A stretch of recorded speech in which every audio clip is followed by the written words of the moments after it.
My name is Margaret, and I'm 32 years old. Last Sunday, I was setting the dinner table at my childhood home in Ohio, just like I had done countless times before. But this time was different. This time, I had something in my phone that would change everything.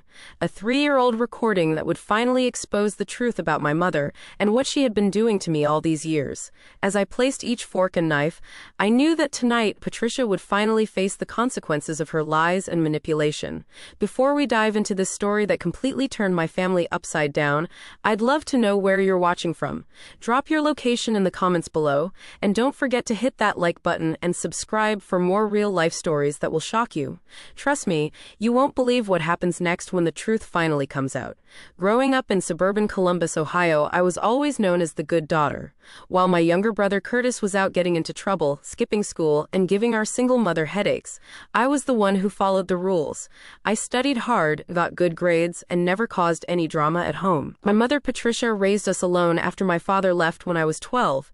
She worked as a secretary at a local insurance company, and money was always tight. Or so she told me. Patricia had this way of making me feel responsible for the family's well-being. Even as a teenager, she would sigh deeply while paying bills and mention how hard it was to make ends meet with just her income. When I graduated high school and got a job as a marketing coordinator at a mid-sized firm in Columbus, Patricia was so proud. She bragged to all the neighbors about her successful daughter. But along with that pride came expectations that would slowly drain my bank account and my emotional well-being for years to come. It started small. Patricia would call me around the middle of the month, her voice strained with worry. The electric bill was higher than expected, or the car needed repairs she couldn't afford. Being the loving daughter I was, I would immediately transfer $300 or $400 to her checking account. She would thank me profusely, calling me her angel and promising to pay me back when things got better. The paybacks never came, but the requests kept increasing. By my second year at the company, I was sending Patricia anywhere from $300 to $800 every month. She had developed a whole repertoire of financial emergencies. The furnace needed fixing, the roof was leaking, the washing machine broke down. There was always something. During family gatherings, Patricia would praise me in front of everyone. She would tell my aunts and cousins how responsible I was, how I never forgot about family. Unlike some children who moved away and never looked back, she would glance meaningfully at Curtis when she said this. Even though he was working construction and barely making enough to support himself, our Sunday dinner tradition became a weekly showcase of my supposed generosity. Patricia would cook for the extended family, and she would always make sure everyone knew that I was the one who helped make it possible. The guilt was overwhelming, but it felt good to be appreciated, to be seen as the successful one who had made it. Curtis and I had different relationships with money and family responsibility. While I sent regular payments home, he would show up with small gifts or help with manual labor around the house. But Patricia always made it clear that financial support was what really mattered. She would compare us constantly, praising my contributions while dismissing his efforts as inadequate. Looking back, I can see how masterfully Patricia played the role of the struggling single mother. She had perfected the art of emotional manipulation, making me feel like her financial stability depended entirely on my generosity. And I bought into it completely, believing that being a good daughter meant sacrificing my own financial security for hers. The first crack in my trust appeared during my third year of sending money home. Patricia had called me in tears, explaining that the water heater had completely broken down. It was the middle of winter, and she needed $600 immediately to replace it. Without hesitation, I transferred the money that same day. 2 weeks later, I stopped by the house unannounced to drop off some groceries. As I walked through the kitchen, I heard the familiar sound of hot water running through the pipes. Confused, I asked Patricia about the new water heater. She barely looked up from her magazine and casually mentioned that the repairman had managed to fix the old one after all. When I asked about the $600 I had sent, Patricia became defensive. She claimed the money went toward other urgent bills that had come up. Her explanation was vague and rambling, filled with details that didn't quite add up. But she was my mother, and I trusted her. I convinced myself that I must have misunderstood the situation. But then I started noticing things. New things. An expensive stand mixer appeared on the kitchen counter. Patricia explained it was a gift from a friend. Designer purses showed up in her closet. She said she had found them at a thrift store for practically nothing. A new 65-inch television replaced the old one in the living room. That one, she claimed, had been a Black Friday deal she couldn't pass up. Each explanation made sense individually, but together they painted a picture that didn't match the financial desperation Patricia claimed to be experiencing. I began paying closer attention during my visits, and the inconsistencies kept mounting. My Aunt Geraldine, Patricia's older sister, started making strange comments during family gatherings. She would mention Patricia's good luck lately or how nice it must be to have such good fortune. When I asked her what she meant, Geraldine would just smile mysteriously and change the subject. I tried to have honest conversations with Patricia about her finances. I suggested we sit down together and create a budget, or that she might benefit from financial counseling. Each time I brought up these topics, Patricia would become emotional and defensive. She would accuse me of not trusting her, of treating her like a child who couldn't manage her own money. The guilt trips intensified. Patricia would remind me of all the sacrifices she had made, raising Curtis and me as a single mother. She would list every birthday party, every school event, every late night she had stayed up helping with homework. According to her, my financial support was simply returning the favor for all those years of dedication. But doubt had taken root in my mind. I started keeping track of the money I sent and the reasons Patricia gave for needing it. The pattern became impossible to ignore. Emergency after emergency, crisis after crisis, and yet somehow there was always money for new purchases and small luxuries. My attempts to set boundaries were met with increased emotional manipulation. When I suggested limiting my monthly contributions to $200, Patricia broke down crying. She accused me of abandoning her, of caring more about money than family. She threatened to tell the rest of the family how selfish I had become. The psychological pressure was enormous. I loved my mother and wanted to believe she was telling me the truth, but the evidence of my own eyes was becoming harder to ignore. Everything changed the day I decided to help Patricia clean out her spare bedroom closet. She had asked for help organizing old papers and documents, claiming she needed to make space for storage. As we sorted through boxes of receipts and bank statements, I discovered something that made my blood run cold. Hidden beneath a stack of old utility bills were casino rewards cards, multiple cards from different casinos, all in Patricia's name. Some were worn from frequent use, others looked brand new. Along with the cards were dozens of gambling receipts, showing losses ranging from $50 to several $100s at a time. When I confronted Patricia with the evidence, her reaction was immediate and explosive. She snatched the cards from my hands and accused me of snooping through her private belongings. She claimed the cards belonged to her friend Dorothy and that she was just holding them temporarily. The receipts, she insisted, were old and had nothing to do with current spending. But I had seen the dates on those receipts. They were recent, some from just the week before. The pattern of her gambling was clearly documented in black and white. Patricia had been spending the money I sent her, along with her own income, at various casinos throughout Ohio. That night, I went home and did research. I looked up the casinos on the rewards cards and called their customer service lines. Using Patricia's information, I was able to confirm that she was indeed a regular customer at multiple establishments. The representative at one casino mentioned that Patricia was there at least twice a week and was well known to the staff. The scope of Patricia's gambling became clearer as I dug deeper. I found evidence of online gambling accounts linked to her email address. Credit card statements showed cash advances taken at casino ATMs. The woman who had been pleading poverty to me for years was actually living a double life as a gambling addict. The financial picture was even worse than I had imagined. Patricia had maxed out multiple credit cards, many of which I hadn't even known existed. There were threatening letters from collection agencies demanding payment on overdue debts. A second mortgage had been taken out on the house, something she had never mentioned to me or Curtis. When I tried to discuss these discoveries with Patricia, she became increasingly hostile and manipulative. She accused me of being paranoid and controlling. She claimed I was looking for excuses to stop helping the family.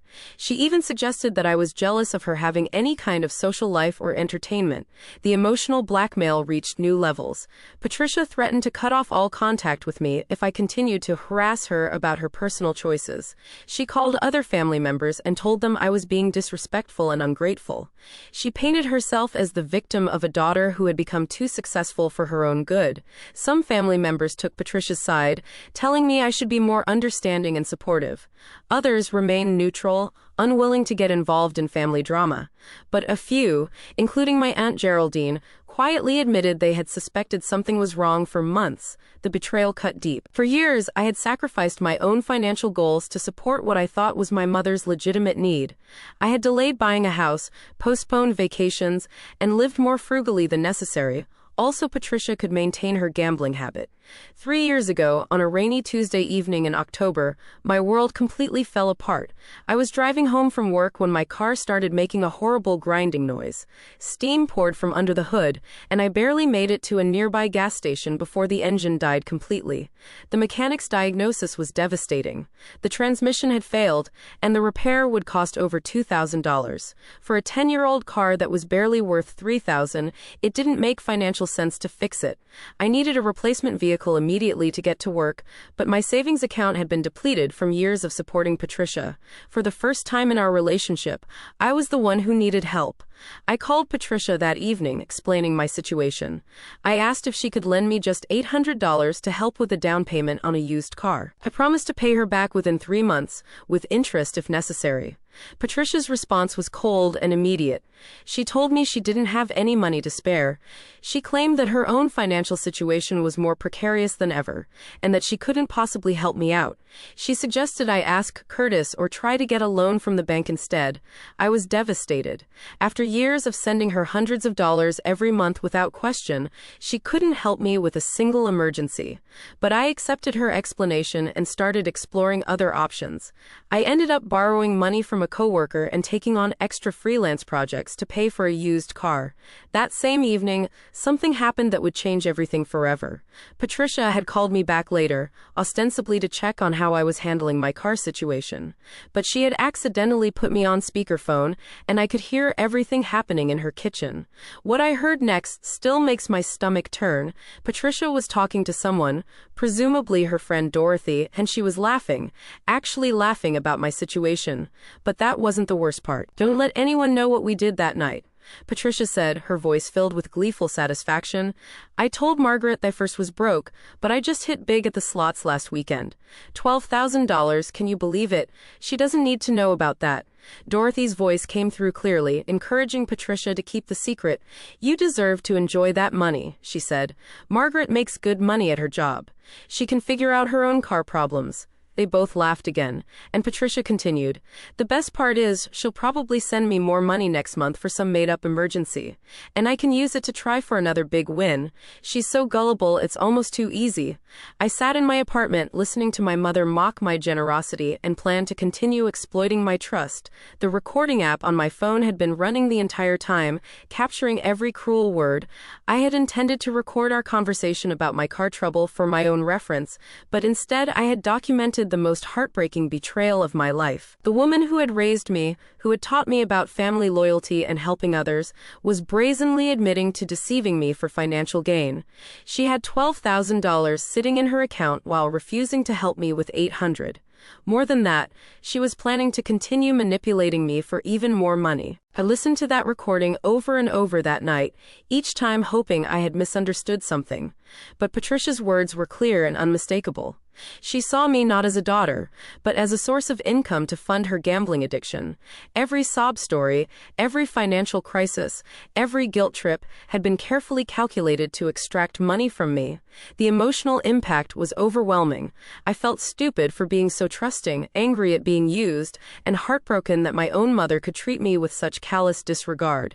But I also felt something else, a cold determination to eventually make her face the truth about what she had done. Despite learning the devastating truth about Patricia's deception, I made a choice that haunts me to this day. I continued sending money, not because I believed her stories anymore, but because I didn't know how to stop without destroying the entire family dynamic. The knowledge of her betrayal ate at me constantly. Every time Patricia called with a new financial emergency, I would think about that recording on my phone. When she claimed the refrigerator was broken and needed $500 for repairs, I knew the money would probably end up at the casino. When she said the property taxes were overdue and she needed $700 immediately, I understood it was likely another lie, but confronting her meant confronting everyone. It meant admitting to my extended family that I had been secretly recording conversations. It meant revealing that the grandmother they all respected was actually a gambling addict who had been manipulating her own daughter for years. The social and emotional consequences seemed overwhelming. Patricia grew bolder in her manipulation as time went on. The monthly requests increased from an average of $500 to $800. She began demanding immediate responses to her financial crises, claiming that delays would result in shut-off utilities or legal consequences. Her sense of entitlement expanded with each successful manipulation.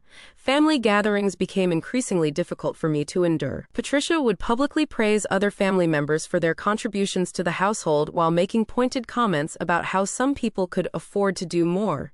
She would mention my salary in front of everyone, subtly implying that I was being selfish with my resources.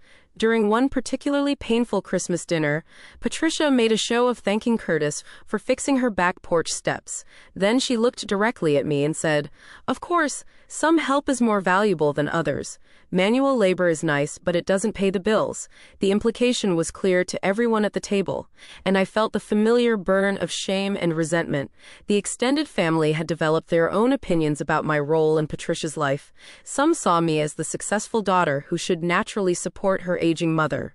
Others whispered that I was too generous for my own good, but they admired my family loyalty. A few suspected something was wrong, but they didn't want to get involved in family business. I became increasingly isolated as I carried the burden of knowing the truth alone. I couldn't share my discovery with Curtis because it would put him in an impossible position with Patricia. I couldn't tell my friends because it felt too personal and shameful. The secret recording on my phone became both my evidence and my prison. The financial drain was affecting my own life in significant ways. I had to move to a smaller apartment to reduce my expenses. I canceled a vacation I had been planning for years. My retirement savings contributions dropped to almost nothing as more of my income went to supporting Patricia's gambling habit. Sleep became difficult as anger and resentment built up inside me. I would lie awake at night, thinking about all the things I could have done with the thousands of dollars I had sent to Patricia over the years. I could have bought a house, traveled, built up an emergency fund, or invested in my future. Instead, I had unknowingly funded her addiction while she laughed about my gullibility. Patricia seemed to sense my growing reluctance to send money, and her manipulation tactics became more aggressive. She began involving other family members in her requests, having them call me on her behalf. She started timing her crises to coincide with holidays or family events, knowing I would be less likely to refuse in front of others. The psychological toll was enormous. I began questioning my own perceptions and memories, wondering if I was being too harsh in my judgment. Patricia was still my mother, and she had raised me with limited resources. Maybe I owed her this support, regardless of how she used the money. Maybe gambling was just her way of coping with the stress of being a single parent for so many years. But then I would listen to that recording again, and Patricia's cruel laughter would remind me of the reality. She wasn't a desperate mother in need of help. She was an addict who had found a reliable source of funding and was exploiting it without remorse. Last Sunday started like any other family dinner at Patricia's house. The usual crowd had gathered. My Aunt Geraldine and Uncle Walter, my cousins Jennifer and Michael with their spouses, Curtis and his girlfriend Lisa, and Patricia's neighbor Mrs. Henderson, who had become like family over the years. 12 people total, all squeezed around the dining room table and the folding card table Patricia brought out for larger gatherings. Patricia had spent the afternoon cooking her famous pot roast with all the fixings. The house smelled incredible, filled with the aromas of home-cooked comfort food that had marked so many family celebrations over the years. Everyone was in good spirits, sharing stories about work, catching up on local gossip, and enjoying each other's company. I had brought a bottle of wine and a homemade apple pie, continuing my tradition of contributing to these gatherings. Patricia accepted my offerings with a smile, but I noticed the slight coldness in her eyes that had become more pronounced over recent months. She was still upset about my reluctance to immediately respond to her latest financial financial request for roof repairs. As we settled in for dinner, Patricia stood up to make her usual toast. She thanked everyone for coming and expressed her gratitude for having such a wonderful family. But then her tone shifted, and I felt a familiar knot forming in my stomach. It's so nice to have family members who understand what it means to contribute to this household, Patricia began, her eyes scanning the room. Some people really know how to show their love and appreciation. She went on to praise Jennifer for bringing flowers every week, and Michael for helping with yard work during the summer. She thanked Curtis for fixing the squeaky front door, and Lisa for helping with grocery shopping. Each acknowledgement was genuine and warm. Then she turned to me, and her expression hardened. The room fell silent as everyone sensed the shift in atmosphere. And then there are those who think family is just about taking, Patricia said, her voice rising. People who show up here every week, eat our food, enjoy our hospitality, but never think about giving back. People who make good money at their fancy jobs but can't be bothered to help with the basics. I could feel everyone's eyes on me as Patricia continued her attack. My face burned with embarrassment and anger, but I tried to remain calm. Some people are just leeches, she said, the word hitting me like a physical blow. They latch onto family and suck up all the benefits without contributing anything meaningful. They think bringing a bottle of wine once a week makes them generous, but they turn their backs when real help is needed. The silence in the room was deafening. My cousins looked uncomfortable, staring down at their plates. Curtis started to say something, but Patricia cut him off. No, Curtis, it needs to be said. Your sister has forgotten where she came from. She's forgotten about all the sacrifices I made raising you two alone. Now she's got her nice job and her nice apartment, and she thinks she doesn't owe anything to the family that got her there. That was the moment I made my decision.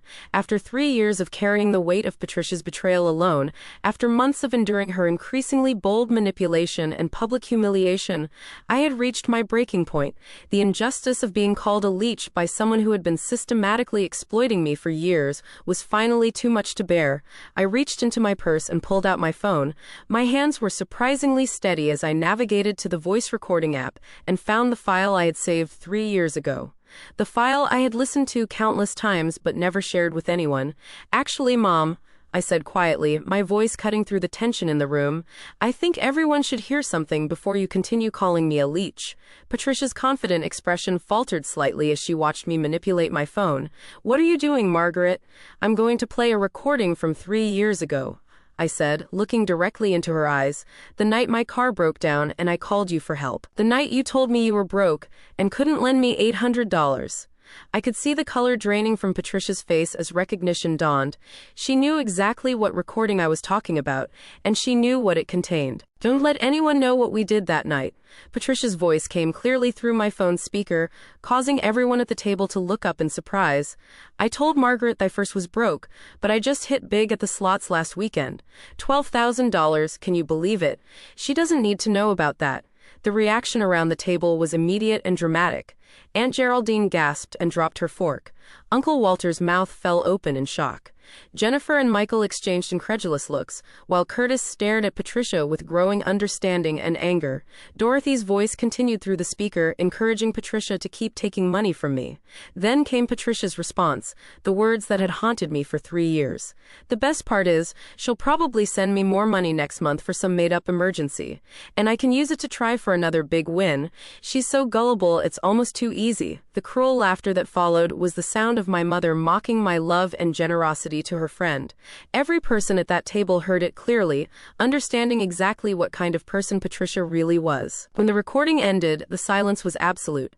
Patricia sat frozen in her chair, her face pale and her hands trembling. She opened her mouth several times as if to speak, but no words came out. Finally, Aunt Geraldine found her voice. Patricia, how could you? She whispered, her own voice shaking with emotion. Patricia's survival instincts kicked in, and she began her familiar pattern of deflection and denial. That recording is old, she stammered. It's taken out of context. Margaret is trying to make me look bad because she's angry about something. But the damage was done. Everyone had heard her own words, in her own voice, admitting to the deception and mocking me for my gullibility. There was no way to explain away the cruelty and calculation in that recording. Curtis stood up abruptly, his chair scraping against the floor. Mom, I can't believe you've been doing this. Margaret has been sending you money for years. We all knew about it. We all thought she was helping you with legitimate expenses. It's not what it sounds like. Patricia protested weakly, but her usual confidence was completely gone. I finally found my own voice, steady and calm despite the adrenaline coursing through my system. For the record, everyone, I've been sending Mom between $300 and $800 every month for over 4 years. Every time she claimed to have a financial emergency. The water heater, the roof, the car repairs, the medical bills. All of it was lies so she could gamble. The revelation hit the family like a bomb. My cousins had had no idea about the extent of the financial support I had been providing. They had assumed Patricia was managing fine on her own, with perhaps occasional small contributions from her children. Mrs. Henderson, Patricia's neighbor, spoke up quietly. I always wondered how you could afford those casino trips, Patricia. You were there 2 or 3 times a week, and I knew what you made at the insurance company. Patricia turned on her friend with fury. Stay out of this, Helen. This is family business. But the facade was crumbling completely. Uncle Walter, who had always been fond of Patricia, looked at her with disgust. You stole from your own daughter, he said simply. You lied and manipulated her, and then you had the nerve to call her a leech. The power dynamic in that room had completely reversed. Patricia, who had always been the matriarch controlling family narratives and manipulating emotions, was suddenly exposed and defenseless. Her years of carefully crafted manipulation had been undone by her own recorded words. The immediate aftermath of playing that recording was unlike anything I had ever experienced in my family. The shock and anger in that room was palpable as everyone processed what they had just heard. Patricia's carefully constructed image as the struggling single mother had been completely destroyed in less than 3 minutes. My Aunt Geraldine was the first to speak after the initial stunned silence. With tears in her eyes, she looked at me and said, Margaret, honey, I am so sorry. I had no idea she was doing this to you. All these years, I thought you were just being a good daughter. Uncle Walter, who had always been protective of Patricia as his sister-in-law, couldn't hide his disgust. Pat, this is beyond anything I could have imagined. That girl has been supporting you for years, and you repay her by stealing from her, and then calling her names in front of the family.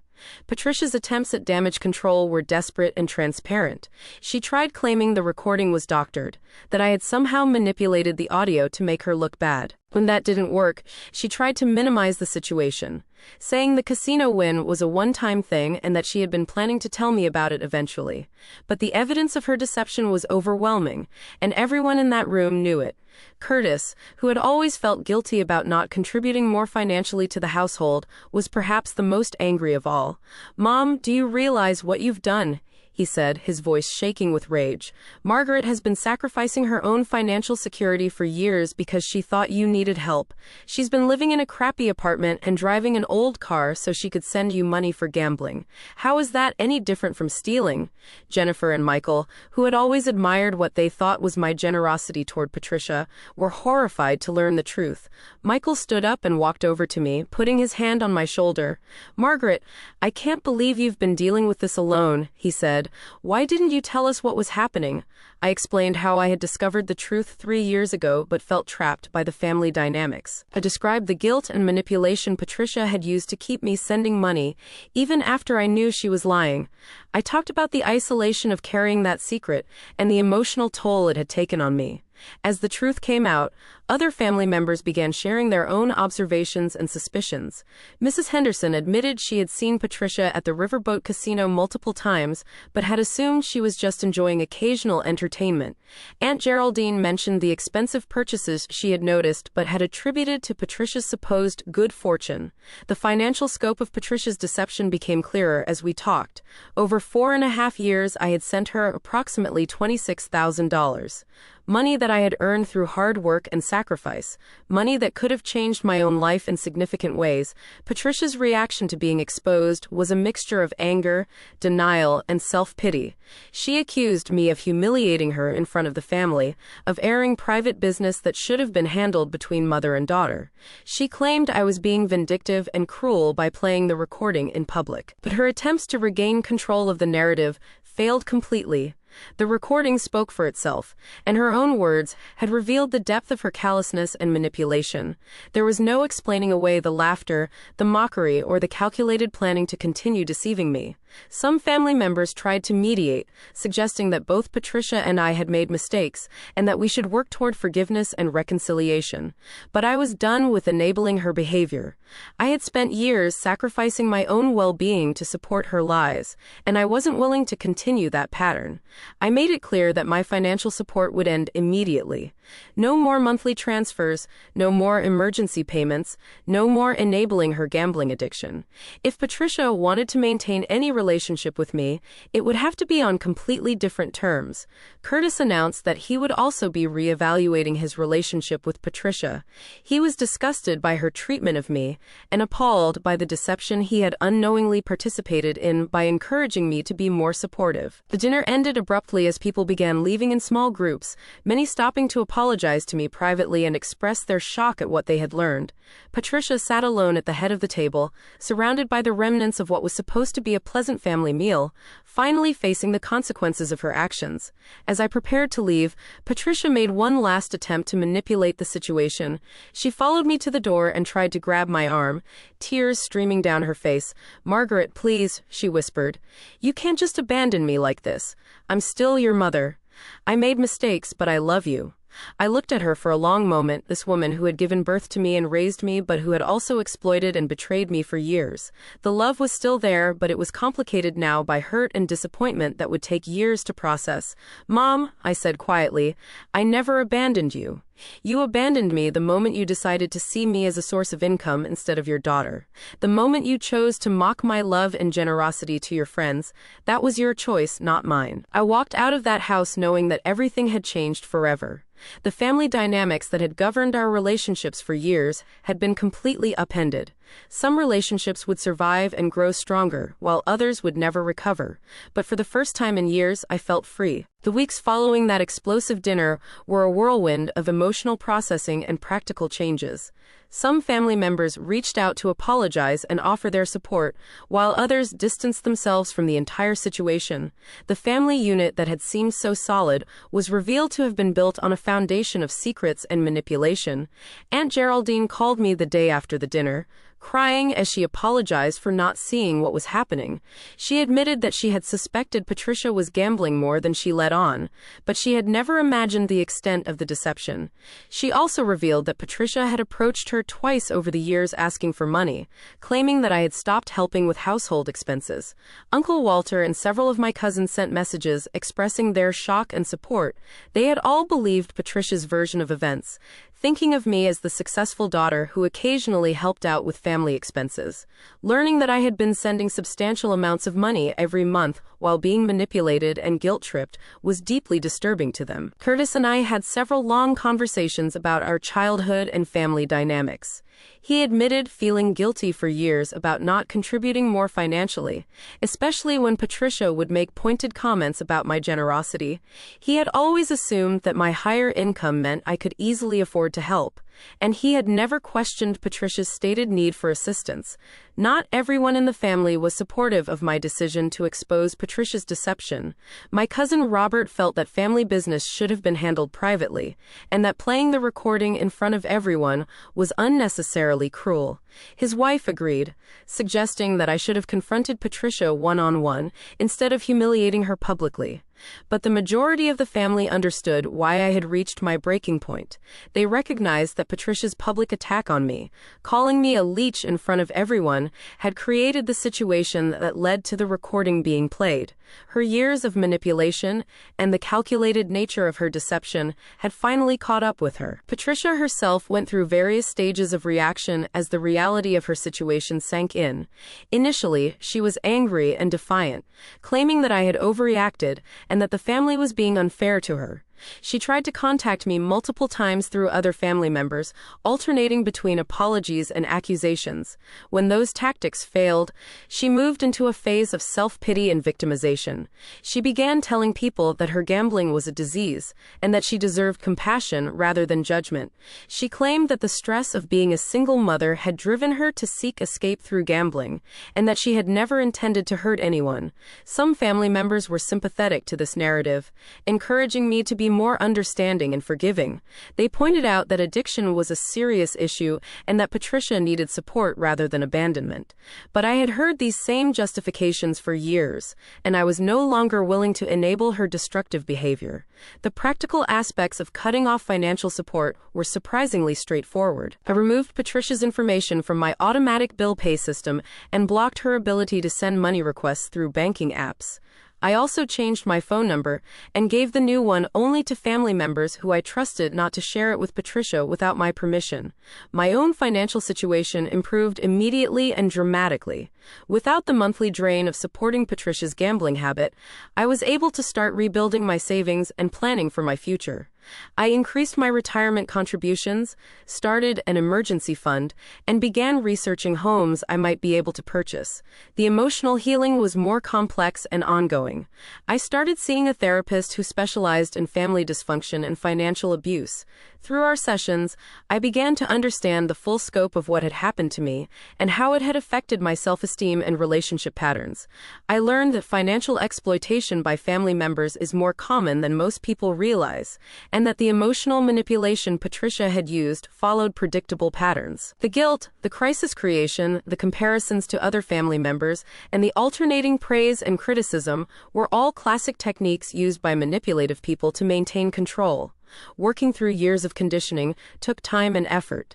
I had to relearn how to set boundaries, how to recognize manipulation attempts, and how to prioritize my own needs without feeling selfish or guilty. The process was difficult, but ultimately liberating. 6 months after the dinner confrontation, Patricia reached out through Curtis asking if we could meet for coffee. She wanted to apologize and discuss rebuilding our relationship. I agreed to meet, but only in a public place and with clear boundaries about what I was and wasn't willing to discuss. Patricia looked older and more fragile than I remembered. She had lost weight, and there were dark circles under her eyes that suggested she wasn't sleeping well. She apologized for her deception and manipulation, acknowledging that she had hurt me deeply and betrayed my trust. But even in her apology, I could see traces of the same manipulative patterns. She focused heavily on her own suffering and the consequences she was facing, rather than truly acknowledging the impact her actions had on me. She hinted that her gambling had been motivated by depression and loneliness, subtly suggesting that I bore some responsibility for not recognizing her emotional needs. I listened politely but didn't commit to anything. I explained that forgiveness was a process that would take time, and that any future relationship would have to be built on completely different terms. No financial support, no guilt trips, and no manipulation. If she wanted me in her life, it would have to be because she valued me as a person, not as a source of income. Patricia agreed to these terms in the moment, but I remained skeptical about her ability to change fundamental patterns that had been established for years. Trust, once broken so completely, is incredibly difficult to rebuild. The broader family has adjusted to the new dynamics in various ways. Some relationships have grown stronger through the shared experience of confronting difficult truths. Others have been damaged by the revelation that years of assumptions and beliefs were based on lies. Curtis and I have developed a closer relationship than we had before. He understands now that Patricia's tendency to compare us and play us against each other was part of her manipulation strategy. We've been able to have honest conversations about our childhood and how it shaped our adult relationships. The Sunday dinner tradition ended permanently after that fateful evening. Patricia tried to revive it several times, but too many family members were uncomfortable with the changed dynamics. Smaller gatherings occur occasionally, but the era of Patricia as the matriarchal center of family celebrations has ended. Looking back on this experience, I've learned valuable lessons about the difference between love and obligation, between helping and enabling, and between family loyalty and self-respect. Patricia may have given birth to me and raised me, but her willingness to exploit and manipulate me for financial gain crossed lines that fundamentally changed our relationship. I've also learned that secrets have power, and that carrying the burden of someone else's deception can be just as damaging as the original betrayal. The 3 years I spent knowing the truth but continuing to send money were among the most emotionally difficult of my life. The isolation and internal conflict took a toll that I'm still recovering from. But there's also been tremendous growth and freedom in finally standing up for myself and refusing to continue enabling destructive behavior. Setting boundaries with family members is never easy, but it's sometimes necessary for maintaining your own mental health and financial security. The recording that started this whole confrontation remains on my phone as a reminder of what can happen when manipulation goes unchecked. But it's no longer a source of pain and anger. Instead, it represents the moment I decided to value myself enough to demand honesty and respect in my relationships. Today, I'm financially stable for the first time in years. I've bought a small house with a garden where I can grow vegetables and flowers. I'm building relationships based on mutual respect rather than obligation or guilt. And while my relationship with Patricia remains complicated and distant, I'm no longer carrying the weight of her secrets and lies. Have you ever been in a situation where a family member took advantage of your generosity? How did you handle it? I'd love to hear your stories in the comments below. And if this story resonated with you, please like this video and subscribe for more real-life experiences about family, relationships, and standing up for yourself. Remember that setting boundaries with people you love doesn't make you selfish or cruel. Sometimes the most loving thing you can do is refuse to enable someone's destructive behavior, even when that person is family. Share this video with someone who might need to hear this message, and thank you for listening to my story. I hope sharing my experience helps others recognize the signs of financial manipulation and find the courage to protect themselves. You deserve relationships built on love and respect, not obligation and exploitation. Take care of yourselves and remember that your financial security and emotional well-being matter just as much as anyone else's.